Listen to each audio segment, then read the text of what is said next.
চলে এলাম, আবার পিয়াকে নিয়ে বসে যেতে হলো। দেখলে তো পিয়া, সাথে সাথে কি তোমার এই হটকারী নামটা একদম শিলমোহর হয়ে গেছে। হটকারী হটকারী কি, বাচ্চাটাকে আনতে হচ্ছে তো স্কুলটাকে ছাড়িয়ে। এই কথা 1 বছর আগেই বলেছিলাম, অতটাও সহজ নয়। এবার ভুল ডিসিশন কি খারাপ ডিসিশন সেটা নিয়ে অবশ্য করেই কথা বলবো, কিন্তু এই যে তুমি একটা ছেলে মানুষই করছো না, তুমি জানো তুমি ওই ফালাকাটায় গিয়ে তুমি সেটেল হতে পারবে না। কারণ ওই ভাড়া, ওই লাইফস্টাইল লিড করতে তুমি তুমি তোমার যে পয়সা বার হবে, সবার ওই মেন্টালিটি থাকে না ওই পয়সাটা এক্সট্রা খরচা করা।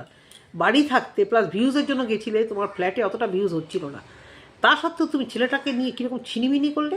এই ছেলেটাকে নিয়ে একটা ইংলিশ স্কুলে পড়ার সকল এখন এখন কীরকম মানে মুখে জুতোটা তোমার পড়লো বলো তো, কীরকমভাবে পড়লো। তুমি ছেলেটাকে ওখানে ভর্তি করালে, প্রথমত ভুলভাল স্কুল কিডস ব্যাপাকাজ যা তা বলে টলে। যখন আমি ভিডিও করেছিলাম, কারণ এই স্কুল সম্পর্কে অন্তত ফাওয়া জ্ঞান দিলে তার আমি শুনবো না, অনেক কিছু ব্যাপারে বলতে পারো। যে এই স্কুলের কোথায় কোন স্কুলে কিডসিতে কী হয়, অ্যাবাকাসে কী হয়, সেগুলো সম্পর্কে বলেছিলাম। তখন ভিউয়ার্সরা ভালোবাসাও দিয়েছিল সেই সব ভিডিওগুলোতে। তো যাই হোক, তাও টানছিলে ভালো।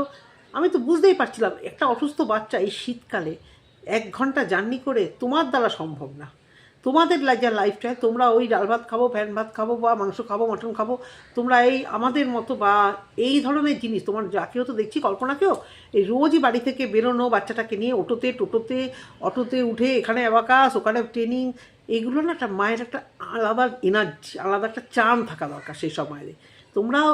তোমাদের মতো যারা আছো তারা এই বরের উপরই ভরসা, বর কখন বাজারটা করে দেবে, বর কখন এসে ডাক্তারখানায় নিয়ে যাবে, এই যে তোমরা এতটাই স্বামী নির্ভর। ওখানে গেছিলে সিঙ্গেল মাদার হয়ে ভিউজ কামাতে গেছিলে, কতদিন বাচ্চাটাকে নিয়ে দেখেছি একা একা টোটো করে স্কুলে গেছিলে। তো সেগুলো সবটাই এখন মানে পরিষ্কার যে ভিউজের জন্যই তো তুমি এগুলো করো। তোমার সকালে থেকে ব্রাশ করা থেকে শুরু করে তুমি চিন্তা করো যে ব্রাশ করাটাকে যদি অন্যভাবে দেখানো যায়, কি করে কন্টেন্ট করানো যায়, কী করে ভিউয়ারটা এটাকে ভালোবাসবে, কীভাবে এই ব্রাশ করাটা থেকে শুরু করে আমি আমার কন্টেন্ট তৈরি করব। কারণ তুমি কন্টেন্ট ক্রিয়েটার, তোমাকে অনেক উপরে উঠতে তো হবে।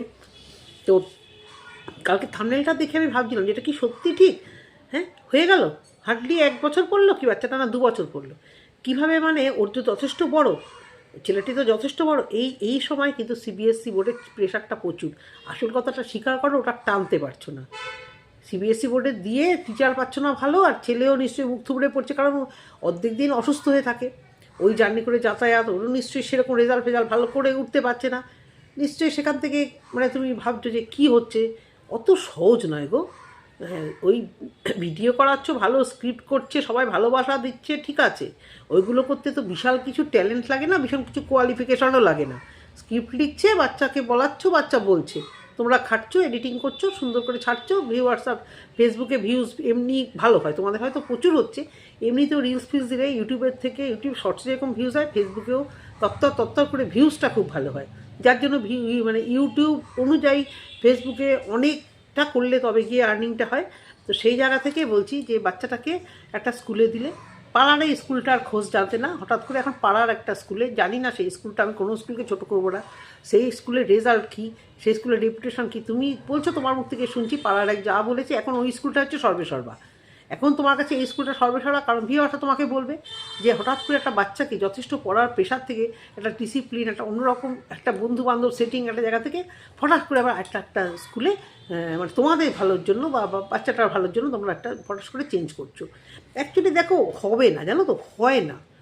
মানে কি বলবো আর, হয়তো ভিউয়ার্সরা রে করে উঠবে, এভাবে হয় না। ইচ্ছে থাকতেই পারে, ইচ্ছে ছিল ইংলিশ মিডিয়াম স্কুলে পড়াবো, পাড়ার সবাইকে দেখাবো, দেখ পয়সাওয়ালা আমি আমার ছেলে কীভাবে বড় স্কুলে দিয়েছি। কিন্তু আলটিমেটলি যে ছাড়িয়ে আনছো কীরকম লাগছে।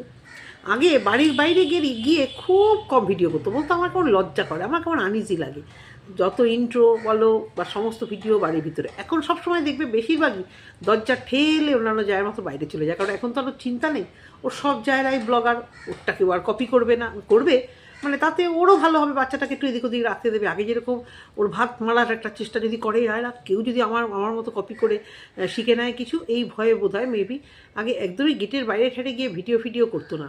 এখন একেও দেখি, মৌকেও এখন দেখি, মানে এখন শীতকাল বলে কিনা জানি না, বেশ বেরিয়ে মাঠে ফাটে গিয়ে অনেকটা দূরে থেকে ভালো লাগে, এসব ভিডিওই ভালো লাগে দেখতে। ও আগে কি করতো মানে এখনও ওই যে এখনও আজকেও কমেন্ট দেখছিলাম একই জন লিখছে যে তুমি তো সারাদিন কাজ করো, তোমার দুই কাজের লোক কী করে? কাজের লোক ওই যে মাঝে মাঝে যখন দূরে দূরে যায় রান্নাবান্না করে রাখে আর বাচ্চা নিয়ে থাকে, তো ওকে তো কাজ করতেই হবে, এই চ্যালেঞ্জ থেকে ও বেরিয়ে আসতে পারবে না। 3 বছর আগে 4 বছর আগের ওর ভিডিওগুলো দেখবে সেই একই, একটা গ্রামের মেয়ে, টিনের বাড়ি, একটা গ্রামের মেয়ে কীভাবে খেটে দাঁড়িয়েছে, এবং আজকে এই ঘরটা গুছালাম, কালকে ওই ঘরটা গুছালাম, মানে এই ঘর গুছানো আর এই শোকেস পরিষ্কার আর এই র্যাক পরিষ্কার নিয়ে যে ও কত ভিউজ কামিয়েছে বন্ধুরা, সে আর বলার না। এই পরিষ্কার আর তোমাদেরও এত ভালো লাগছে এই ঘর পরিষ্কার আর এই র্যাক পরিষ্কার, ভালো, দেখো নিশ্চয়ই ভালো। আমি অবাক হয়ে যাই যে এই ঘর আর র্যাক এই করে মাসে 2-3 লাখ টাকা মানে আয় করছে। মানুষ পড়াশুনো করবে বলো? মানুষকে আর পড়াশুনো করে বিশ্বাস করো, আমি মেয়েকে কালকেই বলেছি কি পড়াশুনো কর নাহলে ইউটিউবার হয়। বলছে এই তো তুমি কী বলছো? আমি বলছি হ্যাঁ, দাদাও বলছে, মানে আমার ছেলেও বলছে তুমি কী সব বলছো?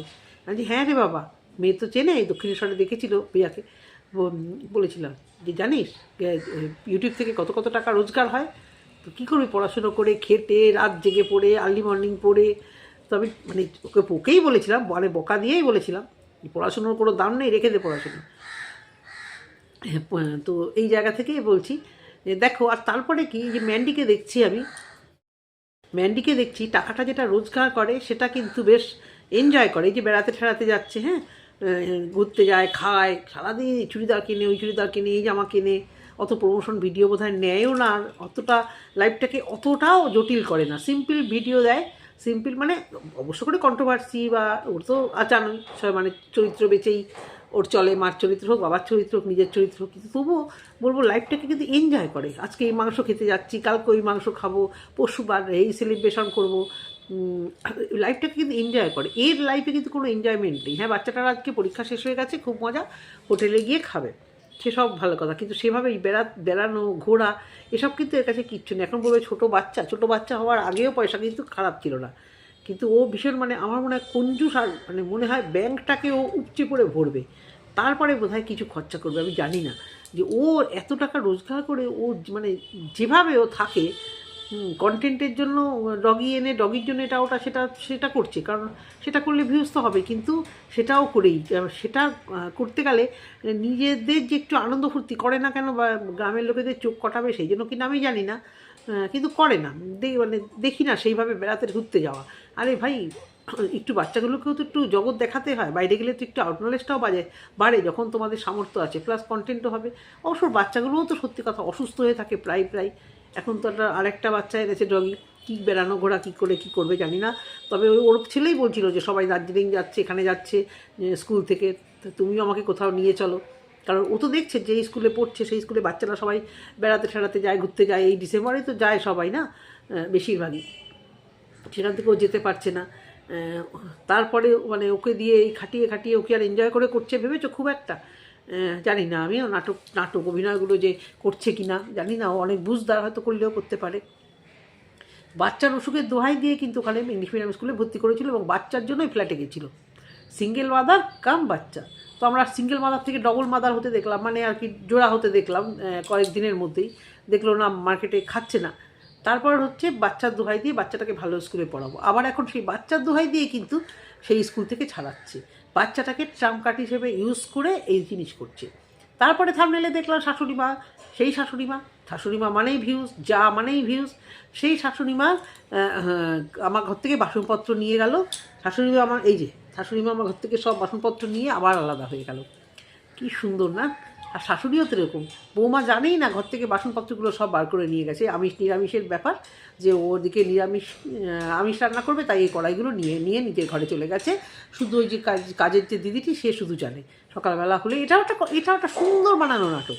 দিদি বাসনগুলো কোথায় গেল? দিদি বললো, দিদিকেও শেখানো হয়ে গেছে, দিদিও ওই থাকতে অভিনয় জগতে থাকতে তার মধ্যে তো ট্যালেন্ট জন্মাবে, সে বলছে তোমার শাশুড়ি মা এরকম বাসনপত্রগুলো নিয়ে গেছে। একটা শাশুড়ি মা ঘর থেকে বাসন নিল, কি ঘুমাচ্ছিল? ও কি পাড়া চড়তে বেরিয়েছিল? সে কিছুই জানে না, নাকি মাঝরাতিবেলা বাসন বার করেছিল, এ ভেবেছে বাসন চুরি হয়ে গেছে। ভাই এই সব একদম জানা কথা, এই দিয়ে একটা কন্টেন্ট তৈরি করছে, থাম্বনেলে এটা দিয়ে কন্টেন্ট তৈরি করছে, কিন্তু জানো তো মিথ্যে থাম্বনেল দিয়ে একবার তোমার ভিউজ কোথায় গিয়ে দাঁড়িয়েছিল, মিথ্যে এরকম বলে, মানে তুমি ভাবছো তুমি ভালো ভিউজ টানছো, ভালো একটা আকর্ষণীয় কিছু করছো, কিন্তু সেই জায়গায় চলে যাবে আবার যদি তুমি এরকম মিথ্যে মিথ্যে থাম্বনেল দিতে থাকো। শাশুড়ি মা বাসনপত্রগুলোর ডিপ বার করে ওর কাছ থেকে সরে গেল, তাই ওর আলাদা হবে না কি, আবার বলা যায় না আলাদা হবে কি না। কিন্তু ভিডিওর মধ্যে বললো এই বাসনগুলো নিয়ে অনেক কন্ট্রোভার্সি হয়েছে আমার ঘরে। আরে ভাই, ওই বাসনগুলোর কত লাখ টাকার দাম গো, তোমার শাশুড়ি মার ওই বাসনে কত লাখ টাকা দাম, এসব নিয়ে কে কথা বলেছে? তোমার পাড়ার কেউ মানে ভাগিদার মানে তোমার যা, তুমি এখন বলবে যে তোমার যা এইসব নিয়ে কথা বলেছে একটা সামান্য বাসনপত্র নিয়ে? সেটাই তুমি হয়তো মিন করতে চাইলে, এটা নিয়ে অনেক কথা হয়েছে তাই তোমাদের বলে দিলাম। ভিডিওতে কি এগুলো না বললেই না? তুমি না বললে আমরা জানতে পারতাম তোমার বাড়িঘর কবে মাপঝোপ, তোমার বাড়িঘর কি, এগুলো তোমার ইচ্ছাকৃত ছেঁচড়া ভিডিওতে ভিউজ পাওয়ার জন্য। এগুলো না বললেও কিন্তু হয়। তোমার বাড়ির কী মাপ, তোমার বাড়ি ভাসুর এসে ভাগ করে দিয়েছে, সীমানা ছাড়াই ভাগ করে দিয়েছে, আর বাসনপত্র শাশুড়ি মা নিয়ে গেছে, তোমরা আবার জিজ্ঞেস করবে যে বাসনগুলো কোথায় গেল। এসব কে জিজ্ঞেস করবে গো? এসব নিয়ে কে প্রশ্ন করে? ওই তো কটা বাসন, হ্যাঁ, ওই কটা বাসন তোমার ঘরে থাকলো কি না থাকলো, কোন ভিউয়ার্সরা অত চোখ দিয়ে দেখবে? আর কে কন্ট্রোভার্সি করবে গো এই বাসন নিয়ে? হ্যাঁ, ফালতু কথা বলে নিজের দেখাচ্ছ, নিজের কল্পনাকে দেখাচ্ছ। কল্পনার রিলসগুলো ফাটাফাটি হচ্ছে। হ্যাঁ, কল্পনার রিলসগুলো জানি না তোমরা দেখছো কি না দেখছো, কি দুর্ধর্ষ সুন্দর লাগছে। যেরকম যোগার রিলসগুলো, সেরকম শাড়ি পরে যে গ্রামের বধূ পুরোনো দিনের জমিদার গিন্নির মতো পরে যে রিলসগুলো করছে, খুব সুন্দর হচ্ছে। কি ফিটনেস বডি, আর দিব্যি পার্লারে যাচ্ছে। এবারে শেফালি, এ তো গেল, এই শেফালি বাড়ি মিশছে, কিন্তু ছন্দার সাথে মেবি ওরও একটা কিছু হয়েছে। যতই ওরা চাপা দেওয়ার চেষ্টা করুক, প্রচুর ভিউয়ার্স কমেন্ট করেছে সবার বাড়ি যাচ্ছ, বাড়ি ঘুরছো, ছন্দাদির বাড়ি যাচ্ছ না কেন? আর তোমরা কি লক্ষ্য করেছিলে ছন্দার পিকনিকে এ অ্যাবসেন্ট থাকে, আবার এরা যখন আলাদা করে পিকনিক বেশ হাসাহাসি করছিল অবশ্য করে, সেই পিকনিকের ছন্দা অ্যাবসেন্ট ছিল। আর এবার পরীক্ষা সব শেষ হয়ে গেছে, এবার কি আমরা দেখতে পাবো ব্লগার বাড়ি আবার পিকনিক? হ্যাঁ, নাকি তোমাদের ব্লগার বাড়ির পিকনিকের নাম করে সব বেরিয়ে আসছে কার সাথে কী লেগেছে, এবার আর পিকনিক হবে না। প্রত্যেকের তো পরীক্ষা হয়ে গেল, এবার আমরা চাই ব্লগার বাড়ির একটা পিকনিক উইথ ছন্দা। যদি কিছু নাই হয়ে থাকে, সবাই মিলে একটা পিকনিক করা রিকোয়েস্ট হইলো তোমাদের কাছে। তবে শেফালির উত্তর দিল যে আমি মানে উত্তর দেয়নি, ও একটা টাইটেলে খেলে দিয়েছে যে এত বড় ভুল করলাম, পিয়া আমার বাড়ি কেন আসলো। পিয়া টাইটেলটা দিলে বা কেন আসলো এটা দিলেই তো যাবে। তবে ভিউয়ার্সরা প্রচুর জিজ্ঞাসা করেছে, তার সাথে আমিও দেখছি কদিন ধরে যে ও মমতাদির বাড়ি ঘুরতে যাচ্ছে, কার্জির বাড়ি যাচ্ছে, পিয়াদি ওর বাড়ি যাচ্ছে, কিন্তু ছন্দা এখানে মিসিং। হ্যাঁ, ছন্দার বাচ্চাটা অবশ্য 12 মাস শরীর খারাপ হতেই থাকে, আর এইটা নিয়েই ও ভিডিওতে প্যাচর কী করবে? আর বাচ্চা অসুস্থ, ছ্যান করছে। সেইটাই আজকের ভিডিওটা যেটা নিয়ে হচ্ছে, ওর ওই বাচ্চার স্কুল এখন কী ডিসিশান ও নেবে, বা ওই স্কুলটা কীরকম। শোনো, স্কুল যেরকমই হোক, নিজে যদি গাইড করো তবে বাচ্চা পড়াশোনায় ভালো হবে। আর এভাবে যাযাবরের মতো আজকে ওখানে ফ্ল্যাট, ওখানে স্কুল, কালকে ওখানে বাড়ি, ওখানে স্কুল, মানে জীবনে এখনও তুমি দৌড়াচ্ছ যে কোথায় গেলে ভিউজটা ভালো হবে, তাতে বাচ্চার পড়াশুনো হোক, বাচ্চা ঠিক থাকুক বা না থাকুক, কোথায় গেলে ভিউজটা বেশি হবে। এই যে মানে সুন্দর করে একটা পরিবেশন করলো যে বাচ্চাকে এবছরই ওই পাড়ার একটা স্কুলে, সেখানে ইংলিশ মিডিয়াম স্কুল হয়েছে, সেখানেও ট্রান্সফার করবে। একটা বছর বোধহয় ওই স্কুলে পড়লো, তারপরে ওর হাওয়া বেরিয়ে গেল।